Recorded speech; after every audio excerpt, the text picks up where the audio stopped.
마태복음 17장 14절로 27절 말씀 함께 읽었습니다. 세 개의 단락으로 나눠져 있는데요. 14절부터 21절까지 귀신 들린 아이를 고치시는 장면과 22절부터 23절에 두 번째 순환을 예고하시는 장면, 그리고 24절부터 27절까지 성전세를 내시는 장면으로 나눠져 있습니다. 먼저 14절부터 21절 보시면 귀신 들린 아이를 고치시죠. 14절에 그들이 무리에게 이르매 한 사람이 예수께 와서 꿇어 엎드려 이르되, 자, 그들이 무리에게 이르렀다. 그들은 예수님과 세 제자들이죠. 이들은 예수님의 변화산 사건을 경험하고 이제 다시 산을 내려와서 무리들, 나머지 9명의 제자들에게로 다시 합류하게 됩니다. 그런데 예수님과 그 세 제자들이 산에서 놀라운 이 변형 사건을 경험했을 때에 이 산 밑에서는 이 굉장히 위기가 발생을 했습니다. 15절이죠. 주여 내 아들을 불쌍히 여기소서. 그가 간질로 심히 고생하여 자주 불에도 넘어지며 물에도 넘어지는지라. 16절 내가 주의 제자들에게 데리고 왔으나 능히 고치지 못하더이다. 이렇게 말합니다. 예수님이 없는 동안, 또 그 베드로, 야고보, 요한이 없는 동안 나머지 9 제자에게도 사람들이 와서 이제 그 치유 사역을 요구한 것으로 보여집니다. 근데 그 중에서 이제 모든 사람이 고침을 받지 못했는지, 아니면 이 간질로 이 귀신이 들린 아이를 이 아이만 고치지 못했는지, 어쨌든 능력이 나타나지 않았다는 거예요. 네. 그래서 제자들에게 데리고 왔으나 능히 고치지 못하더이다, 이렇게 말을 하고 있죠. 그러니까 제자들이 지금 능력을 발휘하지 못하는 무능한 상태에 있었다라고 하는 것을 말씀하고 있습니다. 17절 예수님은 뭐라고 대답하십니까? 예수께서 대답하여 이르시되 믿음이 없고 패역한 세대여, 내가 얼마나 너희와 함께 있으며 얼마나 너희에게 참으리요. 그를 이리로 데려오라 하시니라. 새 제자들은요, 신적 현현으로 그 놀라운 영광 가운데 그것을 경험하고 나서 그 여운이 아마 가시지 않았을 것입니다. 그런데 이제 나머지 9 제자들은 고치지 못하는 이 무능력함 앞에서 자신들의 무능력, 이 실패감과 그리고 좌절감으로 아마 그들의 마음 가운데 굉장히 큰 어려움이 있었을 것입니다. 자, 이것이 마태는 특별히 예수님이 계시지 않았다라고 하는 예수님의 부재 사건과 연결되어져서 이것이 강조되고 있는 것을 볼 수가 있습니다. 자, 이 제자들은 예수님이 지금 곁에 없어요. 예수님이 물리적으로 자기 옆에 없습니다. 그런 상황 가운데서 그들의 믿음 없음, 그들의 무능함, 이것을 겪는다라고 하는 것이죠. 예수님께서는 그런 제자들을 향해서 굉장히 호통을 치세요. 그 전과는 좀 다른 뉘앙스입니다. 제자들을 믿음이 없고 패역한 세대라고 말씀을 하십니다.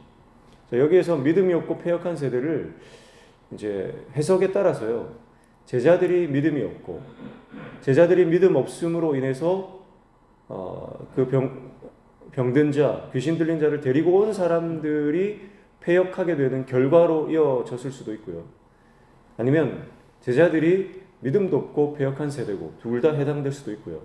해석하기에 나름인데, 어쨌든 분명한 것은 예수님께서 지금 그런 귀신을 쫓아내지 못하고 있는 제자들의 상황 가운데서 호되게 야단을 치고 계시다고 하는 거예요. 그 전에 예수님께서 믿음이 좀 부족하고 믿음이 적었던 제자들을 향해서 보이셨던 반응과는 좀 사뭇 다른 그런 반응들입니다.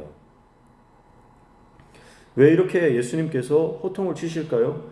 그것은 믿음이 없고 패역한 세대와 그 다음은 바로 이 말씀이죠. 내가 얼마나 너희와 함께 있으며 얼마나 너에게 참으리오라고 하는 말 속에서 그 이유를 찾아볼 수 있겠습니다.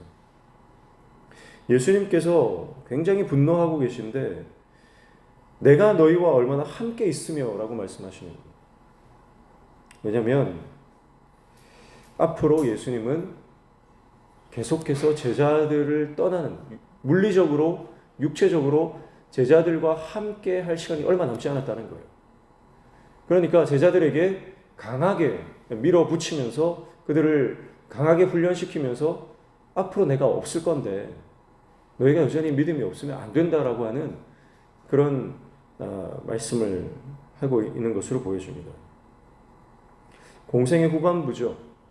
이제 예루살렘으로 입성하게 되면 이제 곧 제자들은요 예수님과 헤어져야 됩니다. 예수님은 그것을 염두에 두시고요 제자들을 향해서 내가 없다고 너희가 믿음 없이 이렇게 무능력해져서는 안 된다라고 하는 것을 말씀을 하고 계시는 것이죠. 그래서 예수님께서 제자들을 호되게 꾸짖으시며 그 귀신 들린 아이를 데리고 오라고 말씀하세요. 그리고 18절에 이에 예수께서 꾸짖으시니 귀신이 나가고 아이가 그때부터 나으니라 이렇게 말씀합니다. 꾸짖으셨다. 앞서 베드로가 예수님을 항변했던, 꾸짖었던 그 단어죠. 그러나 여러분 같은 단어인데요 완전히 그 쓰임새가 다릅니다. 베드로는 예수님을 꾸짖었어요. 예수님을 꾸짖었어요. 그 이유는 자기 꿈의 실현을 위해서입니다. 예수님을 잡아 이끌고 가서 데리고 가서 예수님을 꾸짖었어요. 그것은 순전한 자기 욕심, 자기 야망 때문이었습니다. 자기 안에 꿈틀거리던 야망을 예수님을 통해서 실현해보고자 했던 의도였죠. 그래서 예수님을 꾸짖었습니다. 그러나 예수님은 누구를 향해 꾸짖으십니까? 그 귀신 들린 아이를 향해서. 특별히 그 아이 안에서 역사하는 그 악한 귀신에 대해서 꾸짖으셨다라고 하는 것이죠.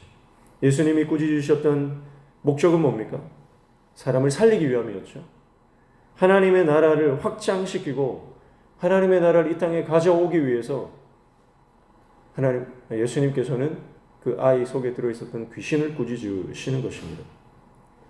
같은 단어를 쓰더라도 그 용법이 완전히 다른 거예요.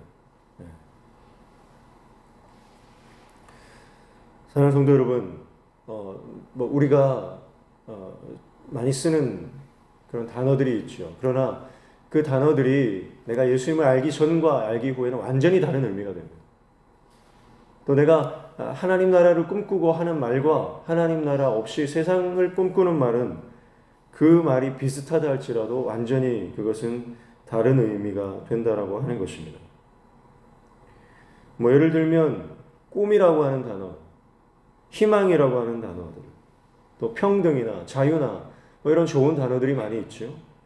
그러나 아무리 좋은 단어들이라도요, 이것이 사람만을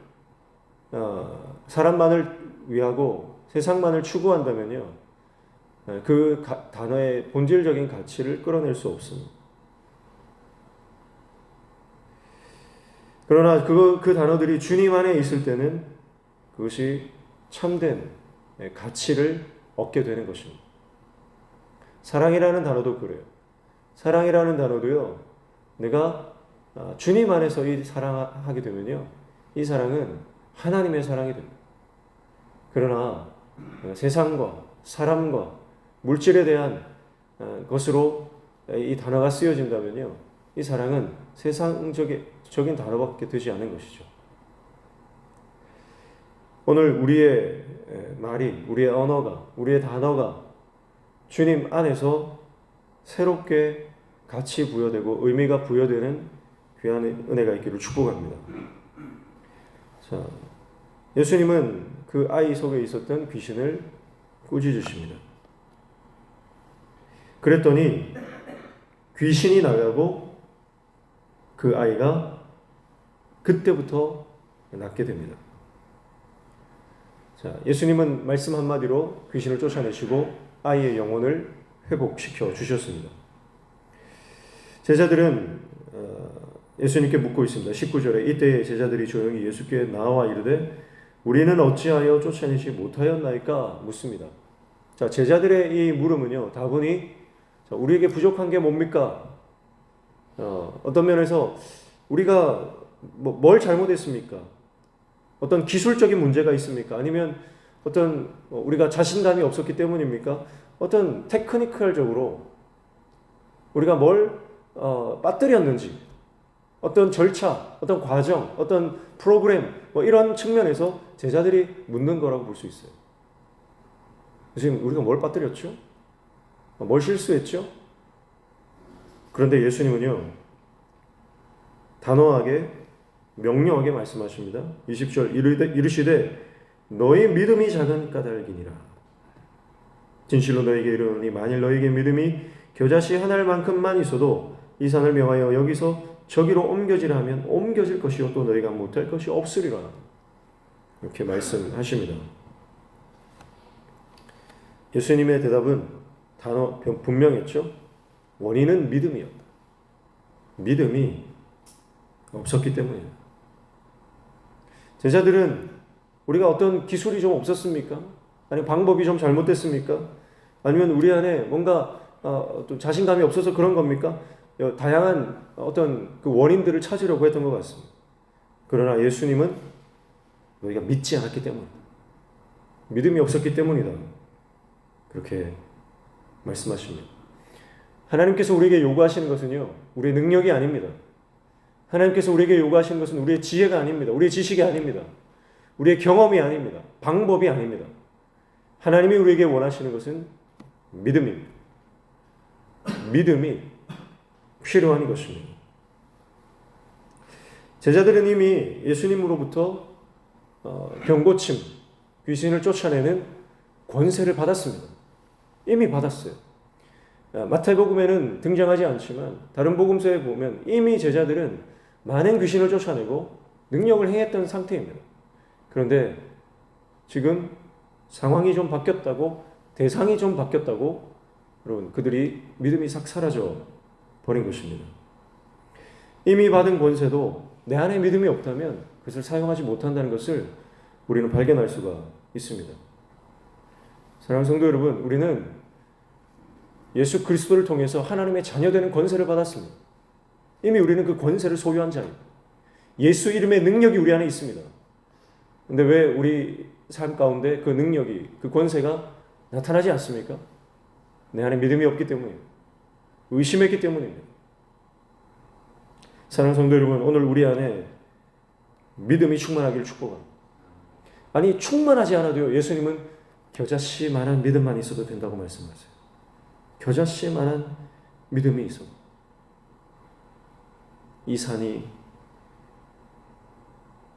명하여 옮겨지라 하면 저기로 옮겨지겠다. 그렇게 말씀하고 있습니다. 아마도 이것은 예루살렘 성을 은유적으로 표현하신 말씀인 것 같습니다.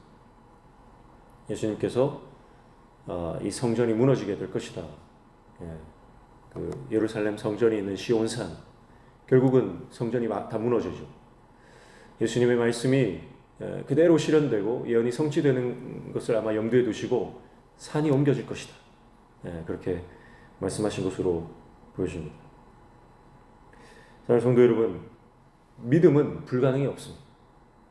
믿음은 반드시 하나님의 역사를 보게 됩니다. 믿는 자는 하나님의 능력을 보게 될 줄로 믿습니다.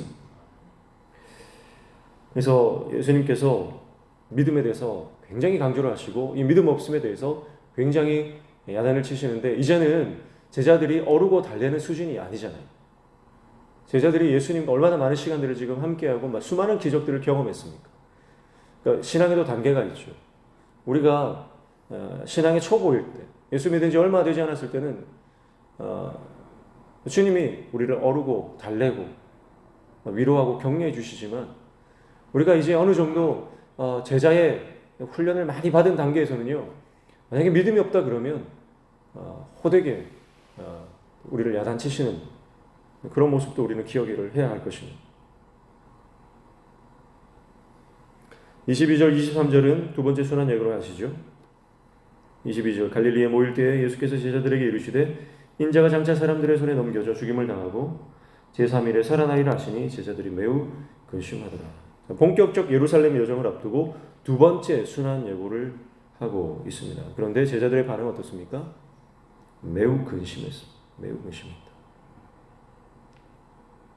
믿음으로 반응하지 못하고요. 인간적인 걱정을 하고 있습니다. 그리고 24절부터 27절은 성전세를 내시는 장면이죠.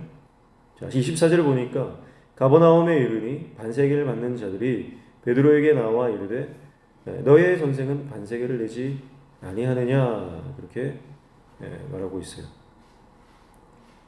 반세계를 내도록 한 것은요 바리새인들이 제정한 세금 제도라고 봅니다. 사두개인들은 이것을 별로 탐탁히 여기지 않았다고 합니다. 자, 반세겔이라고 하는 것은 2데나리온입니다. 2드라크마입니다. 한 데나리온, 한 드라크마는 성인 남성의 1일 그 임금이죠. 그러니까 반세겔이라고 하는 것은 데나리온이 2개니까 이틀치 임금 정도로 보시면 됩니다. 지금 돈으로 한 20만 원 정도 된다고 보시면 되죠.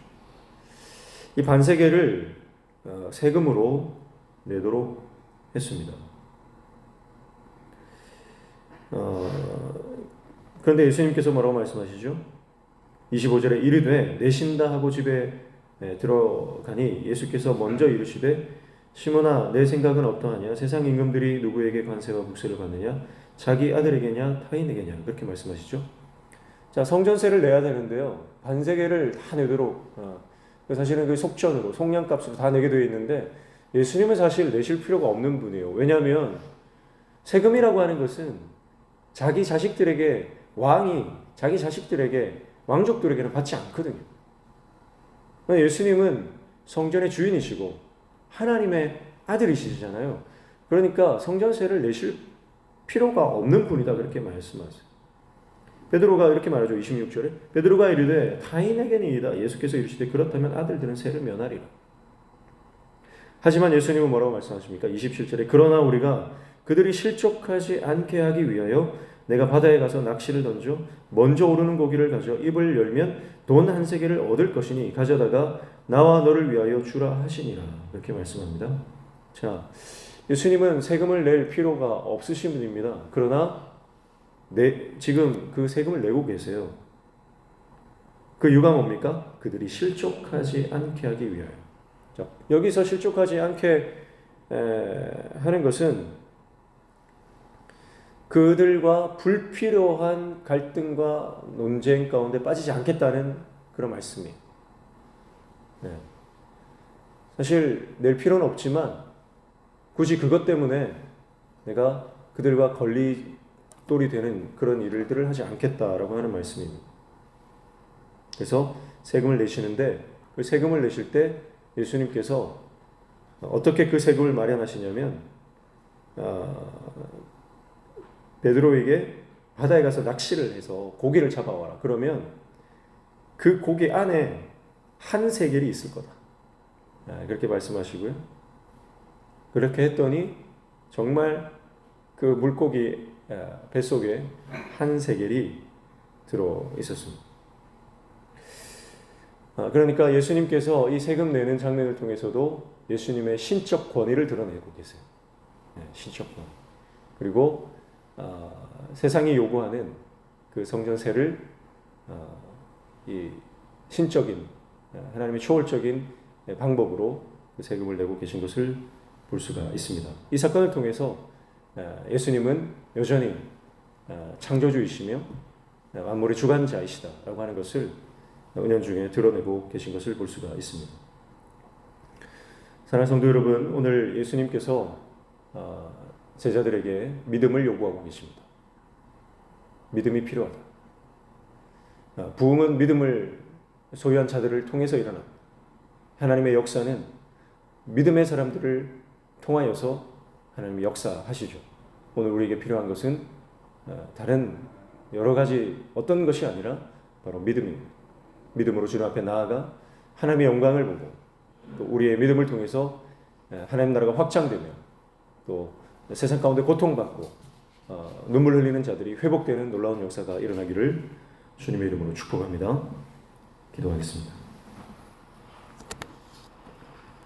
하나님 아버지, 우리의 믿음 없음을 불쌍히 여겨주시고 우리 안에 작은 믿음, 겨자씨만한 믿음이 있을지라도 하나님의 놀라운 역사와 능력과 또 그 응답의 놀라운 사건을 경험하게 될 것인데, 우리 안에 이 믿음 주셔서 하나님의 역사를 날마다 경험하며 나아가는 귀한 삶이 되도록 인도하여 주시옵소서. 오늘도 우리 삶에 막혀진 문제들 주님 앞에 가지고 나와 기도할 때에 응답되고 열려지는 귀한 은혜를 허락하여 주시옵소서. 예수님의 이름으로 기도하옵나이다. 아멘.